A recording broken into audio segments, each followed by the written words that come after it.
அல்லாஹ் நிர்ணயித்த அரசர்.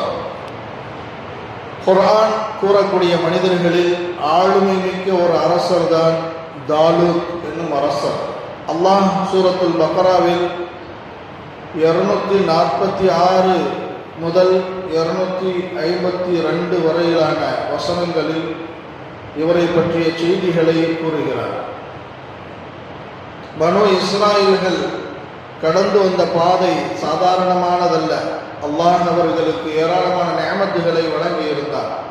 அல்லாஹ் தனது திருமறையில் وَإِذْ قَالَ مُوسَى لِقَوْمِهِ يَا قَوْمِ اذْكُرُوا نِعْمَةَ اللَّهِ عَلَيْكُمْ إِذْ جَعَلَ فِيكُمْ أَنْبِيَاءَ وَجَعَلَكُمْ مُلُوكًا وَآتَاكُمْ مَا لَمْ يُؤْتِ أَحَدًا مِنَ الْعَالَمِينَ. அன்றே மூசா தன் சமூகத்தாரை நோக்கி, என் சமூகத்தாரே, அல்லாஹ் உங்கள் மீது புரிந்திருக்கும் அருட்கொடையை நினைத்து பாருங்கள். அவன் உங்களிடையே நபிமார்களை உண்டாக்கி உங்களை அரசர்களாகவும் ஆக்கினார். உலக மக்களில் வேறு யாருக்கும் கொடுக்காததை உங்களுக்கு கொடுத்தார் என்று அவர் கூறியதை நபியே இவர்களுக்கு நினைவு கூறும் என்று அவர்களுக்கு வழங்கிய அருட்கொடைகளை அல்லாஹ் சொல்லி காட்டுகிறார். இவ்வளவு நியமத்துகளை பெற்றிருந்தாலும் பல நேரங்களில் அவர்கள் நன்றி கிட்டவர்களாகவே நடந்தார்கள் என்பதையும் பல வசனங்களில் கூறுகிறார். நபி யாக்கூப் அலைஹிஸ்ஸலாத்து வஸ்ஸலாம் அவர்களின் மற்றொரு பெயர் தான் இஸ்ராயில். எனவே அவர்கள் வழிவந்த வம்சத்தார் அனைவரும் பனு இஸ்ராயில், இஸ்ராயலின் சந்ததியினர் என்று அழைக்கப்பட்டனர். நபி யாக்கூப் அலைஹிஸ்ஸலாத்து வஸ்ஸலாம் அவர்களின் பிள்ளைகளில் யஹூதா, லாவா என இருவர் இருந்தனர். இதில் யஹூதாவின் வம்சத்தில் அரசர்களும் லாபாவின் வம்சத்தில் நபிமார்களும் தோன்றினர். இதனையே வழமையான நடைமுறையாக அல்லாஹ் ஏற்படுத்தி இருந்தார். மன்னர் தாலூத் பனு இஸ்ராயலின் வம்சத்தில் வந்தவர்தான் என்றாலும் அவர் மேற்கூறப்பட்ட யஹூதா லாவாவின் பரம்பரையில் வந்தவர் அல்ல. நபி யாக்கூப் அலைஹிஸ்ஸலாத்து வஸ்ஸலாம் அவர்களின் மற்றொரு பிள்ளைகளின் பரம்பரையில் வந்தவர். இவர் அரசருக்குரிய தகுதியை பெற்று அரசராக முடிசூட்டும் நேரத்தில் யஹூதாவின் பரம்பரையினர் உட்பட இஸ்ரவேலர்களில் பலரும் அதனை ஆட்சேபித்தனர்.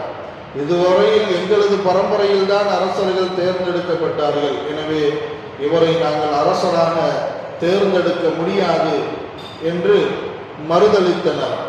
நெருக்கடியான காலகட்டங்களில் தான் உலகின் ஆளுமை மிக்க சக்திகளை அல்லாஹ் வெளியாக்குகிறார்.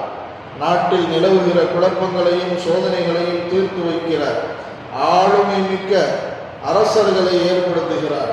இதன் அடிப்படையில் பனு இஸ்ரவேலர்களுக்கு நெருக்கடியானதொரு காலகட்டத்தில் தான் பல எதிர்ப்புகளுக்கும் மத்தியில் இவர் அரசராக முடிசூட்டுகிறார். இவரது காலம் நபி மூசா அலைஹிஸ்ஸலாத்து வஸ்ஸலாம் அவர்களுக்கு பின் உள்ள காலமாகும். நபி மூசா அலைஹிஸ்ஸலாம், நபி ஹாரூன் அலைஹிஸ்ஸலாம் ஆகியோர் பனு இஸ்ரவேலர்களை சிறந்த முறையில் வழிநடத்தி சென்றார்கள். பல்வேறு அழிச்சாட்டியங்கள் செய்த அந்த கூட்டத்தினரை அல்லாஹ்வின் அருள் கொண்டு சமாளித்தார்கள். அக்கூட்டத்தினர் செய்த அழிச்சாட்டியங்களுக்கு தண்டனையாக அல்லாஹ் அவர்களை தீஹ் என்னும் பாலைவனத்தில் 40 ஆண்டுகள் சிறை வைத்தார். அவர்களோடு அப்பாலைவனத்தில் இருந்த நபி மூசா அலைஹிஸ்ஸலாம், நபி ஹாரூன் அலைஹிஸ்ஸலாம் இருவரும் அங்குதான் வஃபாத்தானார்கள்.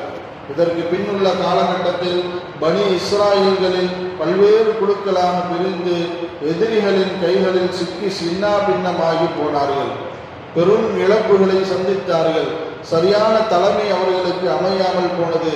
அவர்களது எதிரிகளான சக்தி வாய்ந்த பனு அமாலிகா கூட்டத்தினர்கள் மற்றும் ஜப்பாரிகள், கனானியர்கள் அவர்களை அழிப்பதற்கான சந்தர்ப்பத்தை எதிர்பார்த்து காத்திருந்தனர்.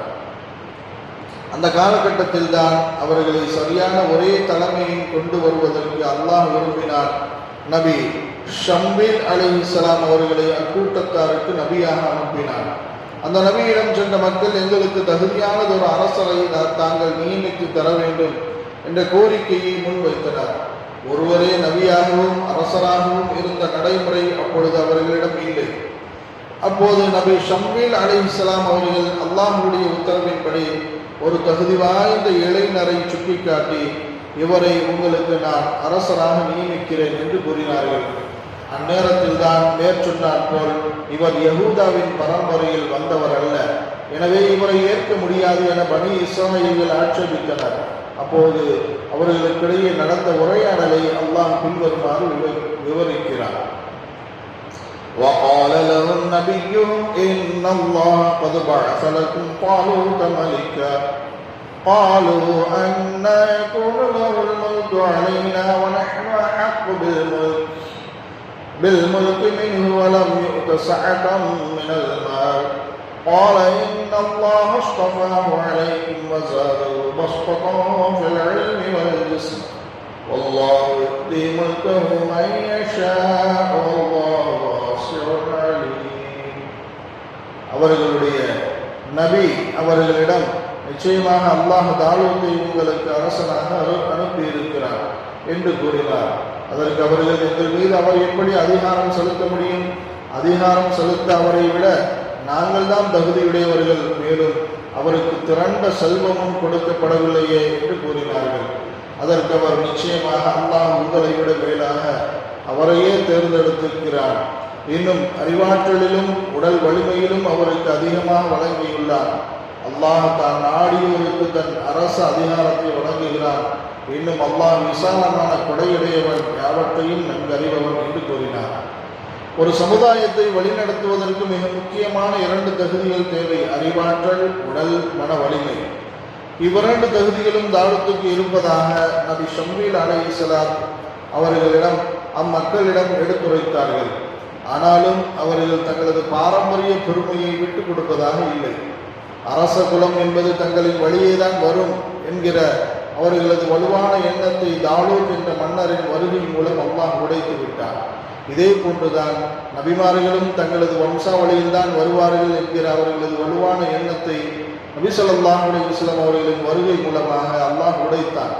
நபி அவர்கள் பிறந்தபோது மக்காவில் வசித்த ஒரு யூதர் அவர்களை பார்த்துவிட்டு, நபித்துவம் இஸ்ரவேலர்களிடமிருந்து குறைஷிகளிடம் சென்று விட்டது என்று கூறி மயங்கி சரிந்தார்.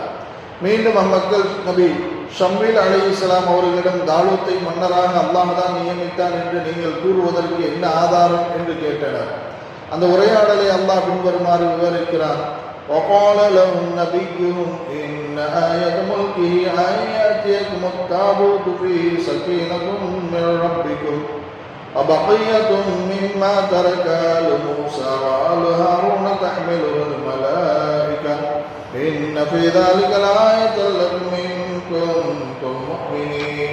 இன்னும் அவர்களுடைய நபி அவர்களிடம், நிச்சயமாக அவருடைய அரசு அதிகாரத்திற்கு அடையாளமாக உங்களிடம் ஒரு தாபூத் பேழை வரும். அதில் உங்களுக்கு உங்கள் இறைவனிடமிருந்து ஆறுதல் கொடுக்கக்கூடியவை இருக்கும். இன்னும் மூசாவின் சந்ததியினரும் ஆரோனின் சந்ததியினரும் விட்டு சென்றவற்றின் மீதும் உள்ளவையும் இருக்கும். அதை மலக்குகள் சுமந்து வருவார்கள். நீங்கள் மோமின்களாக இருப்பின் நிச்சயமாக இதில் உங்களுக்கு அத்தாட்சி இருக்கிறது என்று கூறினார். நபி ஷமீல் அலைஹிஸ்ஸலாம் அவர்கள் கூறிய அந்த பேழை பெட்டி இவர்களது முன்னோர்களிடமிருந்து எதிரிகள் பறித்து சென்றதாகும்.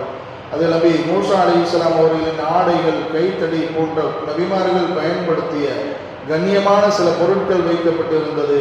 அந்த பெட்டியை எதிரிகளிடமிருந்து மலக்குமார்கள் எடுத்து வந்து மன்னர் தாலூத்திடம் கொடுப்பார்கள். அதுதான் அவர் மன்னர் என்பதற்கான அத்தாட்சி. அவ்வாறே அப்பேழை கொண்டு வரப்பட்டது. ஹஜ்ரத் இப்னு அப்பாஸ் ரலியல்லாஹு அவர்கள் அறிவிக்கின்றார்கள், ஜாஅத்துல் மலாயிகத்து தஹ்மிலுத் தாபூத் பைன ஸமா வல் அர்த் ஹத்தா வலஅதுஹு பைன யதை தாலூத் வன் நாஸ் என்பவர். மலக்குமார்கள் வானிற்கும் பூமிக்கும் மத்தியில் அப்பேழையை சுமந்து வந்தனர். மக்கள் முன்னிலையில் தாலூத் மன்னருக்கு முன்னால் அதனை வைத்தனர். இந்த அதிசயத்தக்க காட்சிகளை நேரடியாக கண்ட பின்னரே தாலூத்தை மன்னராக ஏற்றுக்கொண்டனர். பனு இஸ்ரேல் கூட்டத்தினர் நபிமார்கள் பயன்படுத்திய பொருட்களை பாதுகாத்து வைக்கப்பட்ட தாபூத் என்னும் பெட்டியை பற்றி இங்கு நாம் படிக்கிற போது ஒரு செய்தியை ஞாபகத்தில் கொள்ள வேண்டியது அவசியம். நபிகள் நாயகம் ரசூலுல்லாஹி ஸல்லல்லாஹு அலைஹி வஸல்லம் அவர்கள் முதற்கொண்டு சஹாபாக்கள், சாலிஹீன்கள் வரையிலானவர்கள் உபயோகப்படுத்திய பொருட்கள் நமது பரக்கத்திற்கும் சுவனத்திற்கும் மரியாதைக்கும் உரியவை. நமது பரக்கத்திற்கும் கவனத்திற்கும் மரியாதைக்கும் உரியவை. மேற்கண்ட ஆயத்திலிருந்து 4 விஷயங்களை நாம் விளங்கிக் கொள்ள வேண்டும். ஒன்று, ஆசாரிகள், இது போன்ற அடையாள பொருட்கள் கண்ணியப்படுத்தப்பட வேண்டியவை. அல்லாஹ் இந்த பேழையை மலக்குகளை சுமக்க செய்து கண்ணியப்படுத்தினார். ஆதார்கள் பாதுகாக்கப்பட வேண்டியவை, அவை நமது வாழ்வில் கிடைப்பதற்கரிய பாக்கியங்களாகும். அவரது அனஸ் ரலியல்லாஹு அன்ஹு அவர்களிடம் நபி அவர்கள் உபயோகித்த தண்ணீர் பாத்திரம் ஒன்று பாதுகாக்கப்பட்டு இருந்தது. நீண்ட பிரயாணம் மேற்கொண்டு வந்த இமாம் புகாரி ரஹ்மத்துல்லாஹி அலைஹி அவர்கள் நமக்கு அந்த பரக்கத்தான பாத்திரத்தில் குடிப்பதற்காக கொஞ்சம் தண்ணீர் ஊற்றி தர கேட்டுக்கொண்டார்கள். இதற்காகவே நாம் நெடும் பயணம் மேற்கொண்டதாக சொன்னார்கள். 3 ஆசாரிகள் பரக்கத்தாக கருதப்பட வேண்டியது. 4 அவைகளை வசீலாவாக கொண்டு அல்லாஹ்விடம் உதவி தேடப்பட வேண்டும். பனு இஸ்ராயீல்கள் போருடைய நேரங்களிலும் மற்ற இக்கட்டான காலங்களிலும் மேற்கொள்ளப்பட்ட அந்த பேழையை முன்னால் வைத்து துஆ செய்துவிட்டு புறப்படுவார்கள். வெற்றியுடன் திரும்புவார்கள். தாலூத் மன்னரின் கீழ் ஒன்றிணைந்த கூட்டத்தில் நபி தாவூத் அலைஹிஸ்ஸலாம் அவர்களின் தந்தை ஈஷாவும் ஒருவராவார். அவர் தமது 13 பிள்ளைகளோடு தாலூத் மன்னரின் படையில் சேர்ந்தார். 13 போரில் கடைசி பிள்ளைதான் நபி தாவூத் அலைஹிஸ்ஸலாம். அனைவரும் இணைந்து அமாலிகா கூட்டத்தினருக்கு எதிராக படை திரண்டு புறப்பட்டு சென்றார்கள். செல்லும் வழியில் இந்த படையினருக்கு அல்லாஹ் சோதனையை ஏற்படுத்தினான். அவர்களில் பொறுமையாளர்கள் யார், சொல்லுக்கு கட்டுப்படுபவர்கள் யார் என்பதற்கான சோதனைகள் அது. அதாவது அவர்கள் செல்லும் வழியில் கடுமையான தாகம் ஏற்படும். இடையில் குறுக்கிடுகிற ஆற்றிலிருந்து தண்ணீர் அருந்த வேண்டும். ஆனால் ஒரு கையளவு மட்டுமே எடுத்து குடிக்க வேண்டும், அதற்கு மேல் குடிக்கக்கூடாது என்பதுதான் அவர்களுக்கான சோதனை. ஆனால் 313 பேர்களை தவிர மற்றவர்கள் அதிகமான தண்ணீரை குடித்து விட்டார்கள். இதனால் அவர்கள் போர் செய்ய இயலாதவர்களாக வலுவிழந்து விட்டார்கள். ஒரு கைமிடறு தண்ணீர் மட்டுமே குடித்த அந்த 313 நபர்கள் மட்டும் சென்று அந்த போரில் மகத்தான வெற்றியை பெற்றார்கள். அதனை கீழ் வருமாறு அல்லாஹ் விவரிக்கிறார்.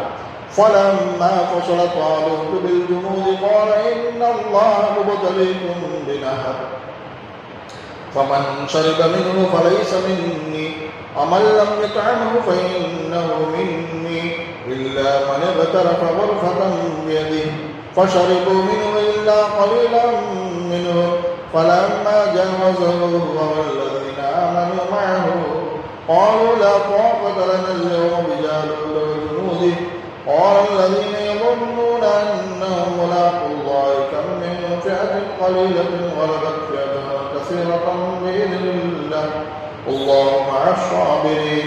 பின்னர் தாலூத் படைகளுடன் புறப்பட்ட போது அவர் நிச்சயமாக அல்லாஹ் உங்களை வழியில் ஒரு ஆற்றை கொண்டு சோதிப்பார்.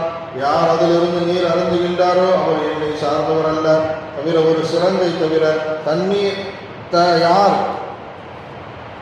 அதில் நின்றும் அதிகமாக நீர் அருந்தவில்லையோ நிச்சயமாக அவர் என்னை சார்ந்தவர் என்று கூறினார். அவர்களில் ஒரு சிலரை தவிர பெரும்பாலோர் அதிலிருந்து அதிகமான நீர் அருந்தினார்கள். பின்னர் தாலூத்தும் அவருடன் ஈமான் கொண்டோரும் ஆற்றை கடந்ததும் ஒரு சிறங்கைக்கும் அதிகமாக நீர் அருந்தியோர் ஜாலூத்துடனும் அவன் படைகளுடனும் இன்று போர் செய்வதற்கு எங்களுக்கு வலுவில்லை என்று கூறிவிட்டனர். ஆனால் நாம் நிச்சயமாக அல்லாஹ்வை சந்திப்போம் என்று உறுதி கொண்டிருந்தோர் எத்தனையோ சிறு கூட்டத்தார்கள் பெரும் கூட்டத்தாரை அல்லாஹ்வின் அருள்மிக்க அனுமதி கொண்டு வென்றிருக்கிறார்கள். மேலும் அல்லாஹ் பொறுமையாளர்களுடன் இருக்கின்றான் என்று கூறினார்கள். மேலும் இறை நாட்டப்படி அவர்கள் ஒரு அழகிய பிரார்த்தனையும் செய்தவர்களாக போருக்கு சென்றார்கள். இறைவா, பொறுமையை தா, உறுதியாக்கு, உதவி செய் என்பது அந்த துஆவின் சாராம்சமாக இருந்தது. وَلَمَّا بَرَزُوا لِجَالُوتَ وَجُنُودِهِ قَالُوا رَبَّنَا أَفْرِغْ عَلَيْنَا صَبْرًا وَثَبِّتْ أَقْدَامَنَا وَانصُرْنَا عَلَى الْقَوْمِ الْكَافِرِينَ. மேலும் ஜாலூத்தையும் அவன் படைகளையும் களத்தில் சந்திக்க அவர்கள் முன்னேறி சென்றபோது, எங்கள் இறைவா, எங்களுக்கு பொறுமையை தந்தருள்வாயாக, எங்கள் பாதங்களை உறுதியாக்குவாயாக, காஃபிரான மக்கள் மீது நாங்கள் வெற்றியடைய உதவி செய்வாயாக என கூறி பிரார்த்தனை செய்தார்கள். தாலூத் மன்னரின் படையிலிருந்த 313 நபர்களுக்கு பத்ர் போரில் கலந்து கொண்ட 313 சஹாபாக்கள் ஒப்பாவார்கள். ஆம், சஹாபாக்கள் பொறுமையிலும் தலைமைக்கு கட்டுப்பட்டு நடப்பதிலும் தாலூத் மன்னரின் படை அணியைப் போலவே உறுதியாக இருந்தவர்கள். அதன் காரணமாக சிறு அணியாக இருந்தும் பெரும் படையாக வெற்றி கொண்டவர்கள். யா அய்யுஹன் நபியு ஹர்ரில் முஃமினீன அலல் கிதால் இன் யகுன் மின்கும் 20 ஸாபிரூன யக்லிபு மிஅத்தைன் وإن يكن منكم 100 يغلبوا ألفا من الذين كفروا بأنهم قوم لا يفقهون. நபியே, நீர் மோமின்களை போருக்கு ஆர்வமூட்டுகிறாக. உங்களில் பொறுமையுடையவர்கள் 20 பேர் இருந்தால் 200 பேர்களை வெற்றி கொள்வார்கள். இன்னும் உங்களில் 100 பேர் இருந்தால் அவர்கள் காஃபிர்களில் 1000 பேரை வெற்றி கொள்வார்கள். ஏனெனில் மோமின்களை எதிர்ப்போர் நிச்சயமாக அறிவில்லாத மக்களாக இருப்பதுதான் காரணம். எதிரி படையின் தலைவன் ஜாலூத்தை வீழ்த்துபவருக்கு எனது மகளை திருமணம் செய்து தருவேன், எனது ஆட்சி பகுதியில் ஒரு பொறுப்பையும் கொடுப்பேன் என்று அறிவித்தார் தாவூத் மன்னர். இறை நாட்டப்படி அக்காரியத்தை செய்து முடித்தவர்கள் அப்போது இளைஞராக இருந்த நபி தாவூத் அலைஹிஸ்ஸலாம் அவர்கள் தான். எனவே அவர்களுக்கு மன்னரின் மகளும் அரசாட்சியும் கிடைத்தன. இதே அல்லாஹ் திருக்குர்ஆனில் فَهَزَمُوهُمْ بِإِذْنِ اللَّهِ وَقَتَلَ دَاوُودُ جَالُوتَ وَآتَاهُ اللَّهُ الْمُلْكَ وَالْحِكْمَةَ وَعَلَّمَهُ مِمَّا يَشَاءُ. இவ்வாறு இவர்கள் அல்லாஹ்வின் அருள்மிக்க அனுமதி கொண்டு ஜாலூத்தின் படையை முறியடித்தார்கள். தாவூது ஜாலூத்தை கொன்றார். அல்லாஹ் தாவூதுக்கு அரசுரிமையையும் ஞானத்தையும் கொடுத்தான். தான் விரும்பியவற்றையெல்லாம் அவருக்கு கற்பித்தார் என்று குறிப்பிடுகிறார். நபி தாவூத் அலைஹிஸ்ஸலாம் அவர்களின் காலத்திலிருந்துதான் நபித்துவமும் அரசாட்சியும் ஒரே மனிதரிடம் ஒன்றிணைந்தது. தாலூத் மன்னரின் படையணியைப் போல, பத்ரு சஹாபாக்களின் படையணியைப் போல ஈமானிய உறுதி கொண்டவர்களாக நாம் இருந்தால், நாம் எவ்வளவு சிறுபான்மையினராக இருந்தாலும் நமது எதிரிகளை மிக இலகுவாக வெல்லலாம் என்கிற பாடம் இந்த வரலாற்றிலிருந்து நமக்கு படிப்பினையாக கிடைக்கிறது. அல்லாஹ் நமக்கும் அந்த ஈமானிய உறுதியையும் வெற்றியையும் தந்தருள் புரிவானாக. வாஹிரு தஅவானா அல்ஹம்துலில்லாஹி ரப்பில் ஆலமீன்.